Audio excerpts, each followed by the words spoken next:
साई मध्येल संत नामदेव इस सुषमा नाहर जी के द्वारा रचित और संपादित ठीक है चलेगा पुस्तक के लोकार्पण के अवसर पर हमारे कुलगुरु श्रीमान डॉक्टर नितिन करमलकर जी, हमारे संत नामदेव चेयर के डॉक्टर सदानंद मौर्य जी, हमारे राजेश पांडे जी, संजय नाहर जी और यहाँ उपस्थित सभी मित्रों, मुझे थोड़ा मैंने भी पूछा कि ये कार्यक्रम सुषमा जी के बिना क्यों हो रहा है, क्योंकि जिन्होंने इतना परिश्रम करके और अपने शरद संस्था की ओर से इस पुस्तक का प्रकाशन किया तो उनकी यहाँ उपस्थिति नहीं है। तो मुझे बताया गया कि सुषमा नहीं है, संजय है, पर 50% से तो काम नहीं चलता इसलिए उनकी स्वास्थ्य ठीक नहीं है। हमारे यहाँ बोलते हैं स्वास्थ्य नहीं ठीक है, आपके यहाँ बोलते हैं प्रकृति ठीक नहीं है, हमारे यहाँ प्रकृति ठीक नहीं है मानी तो लगता है ये आदमी अच्छा नहीं है। सही हिंदी में ऐसा होता है, इसकी प्रकृति ही ठीक नहीं है तो ये थोड़ा भाषा में कहीं कहीं जो है बड़ा आनंद आता है जब दूसरी भाषा को सीखो। तो उनके स्वास्थ्य ठीक नहीं है। पहले तो मैं वो जल्दी स्वस्थ हूँ और उनकी लेखनी से और भी अच्छे भक्ति पर, शक्ति पर, युक्ति पर ऐसे ग्रंथों का संपादन हो। इस ग्रंथ के विमोचन लोकार्पण के अवसर पर उनके भी स्वास्थ्य की शुभकामना करता हूँ और उनको और हमारे संजय जी को इस सुंदर संकलन, इस सुंदर संपादन, इस सुंदर लेखन के लिए मैं बहुत बहुत बधाई देता हूँ, बहुत बहुत उनका अभिनंदन करता हूँ। मित्रों, ये देश मूलतः संतों का देश है। मैं हिमालय से आता हूँ, देश के किसी कोने में चला जाता हूँ तो लोग मुझे कहते हैं तो आप देवभूमि से आए हैं। तो मुझे थोड़ा अच्छा भी लगता है, थोड़ा कष्ट भी होता है। अच्छा इसलिए लगता है कि देवभूमि है, ऋषि मुनि वहाँ तपस्या के लिए जाते हैं, सभी जाते हैं, अनंत काल से आज तक के लोग जाते हैं, वहाँ जगह बिना पूरा नहीं होता है। परंतु थोड़ा कष्ट इसलिए होता है कि मुझे तो भारत के हर कण कण में शंकर दिखाई देते हैं, हर कंकर कंकर के अंदर दिखाई देते हैं। भारत की हर माता बहन में मुझे देवी दिखाई देते हैं, पार्वती दिखाई देते हैं। तो एक प्रकार से ये सारा भारत ही देवभूमि है। और इस सारे भारत में तो लोग कहते हैं कि देवता लोग भी इसमें जन्म लेना चाहते हैं। तो ऐसी हमारी ये श्रेष्ठ भूमि है। हमने बहुत पतन के काल देखे हैं, संघर्ष के काल देखे हैं। और उस समय जब विदेशी इतिहासकार भारत में आता है और भारत में आया, मैगस्थनीज ने उतना बुरा नहीं लिखा और फाहियान ने तो और विंसांग ने तो बहुत अच्छा लिखा। लेकिन परवर्ती काल में जब से यूरोप का उदय हुआ, जो भी यहाँ आए, शासन किया, पुर्तगीज हों, फ्रेंच हों, इंग्लिश हों, ब्रिटिश हों, और उनको यहाँ उन्होंने कोशिश की कि भाई इस भारत को तो हम जीत रहे हैं, परंतु इस भारत की आत्मा धरती पर नहीं, इस भारत की आत्मा जो है वो स्पिरिचुअलिज्म पर है, यहाँ के धर्म पर है। इस भारत की आत्मा, इस भारत का संपूर्ण जो तत्व है, जो जिष्ट है, वो यहाँ के संत, यहाँ के साहित्य और यहाँ के मंदिर, यहाँ के ये जो भी गुरुद्वारे या जो भी हो, जैन मंदिर हो, बौद्ध मंदिर हो, मठ हो, इन सबके ऊपर है। और इसलिए उन्होंने भारत का अध्ययन भी किया। मैक्सिमुलर ने तो बड़ा गहरा, और भी अनेक अंग्रेज लेखक है, उतना लंबा नाम नहीं बताऊंगा अभी, बहुत अच्छा अध्ययन किया। लेकिन कुल मिला के करने की कोशिश ये की कि नहीं, हम तो गए बीते थे, पिछड़े थे, और कोशिश ये की कि पिछले 400-500 साल में चाहे मुगल हों, सल्तनत हों, चाहे अंग्रेज हों, कि देश को एक प्रकार से देश में लोगों के अंदर इंफीरियरिटी कॉम्प्लेक्स करना, और लोगों को ये लगता है कि नहीं नहीं यार, हम तो खुश नहीं थे, ये अंग्रेज आके यहाँ शासन कर रहे हैं, फ्रेंच कर रहा है, पुर्तगीज कर रहा है, या वहाँ से कहीं अरब से मुट्ठी भर लोग आए और आकर के यहाँ शासन कर गए 500-700 साल तक। तो यहाँ के मानस को एक प्रकार के कोशिश की गई कि भौतिक दृष्टि से फिजिकली ही गुलाम नहीं बनाया, स्लेव नहीं बनाया, बल्कि मेंटली साइकोलॉजिकली देश को गुलाम बनाने की कोशिश की गई। एंड बहुत कुछ जब हमारे लोगों ने पाश्चात्य शिक्षा ग्रहण की, तो उसमें से महात्मा गांधी भी निकले, उसमें से तिलक भी निकले, उसमें से बहुत सारे लोग निकले, अरविंदो निकले, विवेकानंद ने तो यहीं पढ़ा, वो भी निकले। लेकिन उस सब में एक सामान्य जनता में ये भाव गया कि ये जरा हमसे सुपीरियर है, और इसके कारण से देश थोड़ा बीच में पतन की ओर गया। लेकिन इस देश की आत्मा जो है, विवेकानंद कहते थे, ये देश जो है, इस देश में धर्म और अध्यात्म को निकाल दो, ये तभी इस देश मरेगा। उसके बिना तुम कितने आक्रमण करो, कितने विजय प्राप्त कर लो, यहाँ देश मरने वाला नहीं है। ये विवेकानंद ने कहा आज को 150 साल पहले। और सचमुच इस देश का पूरा इतिहास देखो, अनादिकाल से आज तक ऐसा लगता है कि सचमुच ये देश वास्तव में क्या भगवान का है।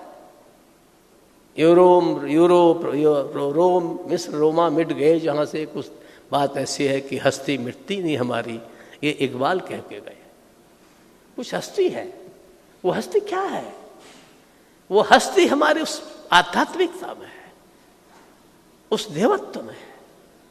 और इसीलिए राजा बदले होंगे, राज्य छोटे बड़े बने होंगे, राज्य के टुकड़े भी हुए होंगे, लेकिन इस देश के हृदय का, आत्मा का कभी टुकड़ा नहीं हुआ।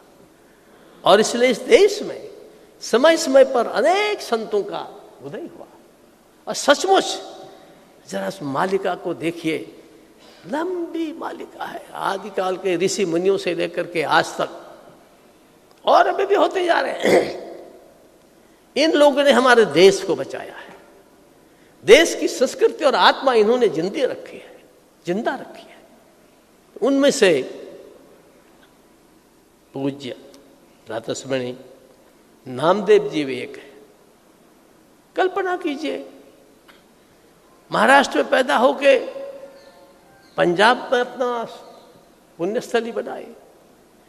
कल्पना कीजिए, गुरु गोविंद सिंह पैदा पटना साहब में होते, वही होते ना, गलत तो नहीं बोल रहा हूँ, बता देना गलत बोल रहा हूँ, सरदार जी है पटना में पैदा, पटना साहब। अब बताइए, पूरा पंजाब में सिख धर्म की स्थापना करते हैं, पंथ की स्थापना करते हैं, और ऐसी ऐसी रचना करते हैं। मैं उस डिटेल में नहीं जाऊंगा, उस पर घंटों भाषण हो सकते हैं। ऐसी ऐसी रचना करते हैं कि उस रचनाओं से आज भी लगता है वो योद्धा था या कोई आध्यात्मिक नेता था। सर्वगुण संपन्न, इतना सुंदर साहित्य, इतना सुंदर उनका अध्ययन, देवी पर किताब लिखना, अलग से लिखना। और गुरु ग्रंथ साहब जो गुरु नानक देव जी से शुरू हुआ है, उसके अपने पूर्ण करना और ये कह जाना कि देखो अब तुम्हारा कोई गुरु पैदा होने वाला नहीं। उन्होंने कहा नहीं तो फिर लड़ाई होगी, जैसे आजकल थोड़े थोड़े सोने मठ मंदिरों में लड़ाई होती रहती है, स्कूलों में कॉलेजों में लड़ाई होती रहती है। कितना समझदार थे। तो उन्होंने कहा कि नहीं, अब ये ग्रंथ साहिब ही आखिरी है, अब इसी की पूजा होगी, यही बंदनी है, यही पूजनी है। यही नहीं कि मैं सबसे पूजनी हूँ, मेरी पूजा करो, यही नहीं कहा। आजकल तो ये बोलते लोग, मेरी पूजा करो, मैं ही गुरु हूं, मैं ही महात्मा हूं, इसकी पूजा करो। और उनका निधन कहाँ हुआ, कहाँ है बोले? नांदेड़ साहब में। तो कैसे जोड़ा है? संतों ने भारत को जोड़ा है, राजनीति ने तोड़ा है। ये संत है, ये अध्यात्म है, ये देश को जोड़ता है। और हम सौभाग्यशाली, हम उनकी संतान हैं। कितना अच्छा लगता है। आप दुखी हो, कष्ट में हो, एक बार स्मरण कर लो, आपको बहुत कष्ट में होंगे तो लगेगा अच्छा बगल में कोई साधु है क्या, कोई फकीर है क्या, उसके पास भी जाते हैं। ये भारत की शक्ति है, भारत को जोड़ने वाली शक्ति है। पूज्य नामदेव जी उन्हीं संतों में से एक है। और सचमुच जब आप पुस्तक को लिख रहे हैं या विचार कर रहे हैं कि ग्रंथ साहब में नामदेव जी के, अभी मैं उसमें से कुछ कविताएं कुछ उनके दोहे पढ़ रहा था नामदेव जी के, वो इतना कठिन लगता ही नहीं है। और नामदेव भी छोड़ो, जब मैं रामदास जी को पढ़ता हूं, प्रभाते मनी राम चिंतित जावा, मुझे लगता है मेरे हिंदी के ही मेरे घर के। अब कहाँ रह गए रामदास जी, कहाँ रह गए भगत सिंह कोश्यारी उत्तराखंड के। ये जोड़ने वाली कला है, उन सब में जरा देखिए। और इसलिए गुरु ग्रंथ साहब में शायद कबीर दास जी के हों, चाहे रैदास जी के कविताएं हों, बहुत सारे हमारे नामदेव जी के हों, सबका समावेश किया गया है। और राम पर तो जाने कितने ही बार उन्होंने राम का वर्णन किया है। ये क्या विचित्र है, हम लोगों ने कभी सोचा? आज जब हम नामदेव जी का नाम स्मरण कर रहे हैं, उनकी 750वीं वर्षगांठ मना रहे हैं, सुषमा जी और संजय जी ने बहुत अच्छा प्रयास किया, मैं उनकी सराहना करता हूं। ऐसे अवसर पर हम थोड़ा समय निकालें। हम रोज लगे रहते वो उस पर। मेरा भी कोई फेसबुक चलाता, बोले मैं आपसे जुड़ा हूं। मैंने कहा हाँ जुड़े हो। मैं पता नहीं, मैं अपना फेस ही नहीं देखता, फेसबुक कहाँ से देखूंगा।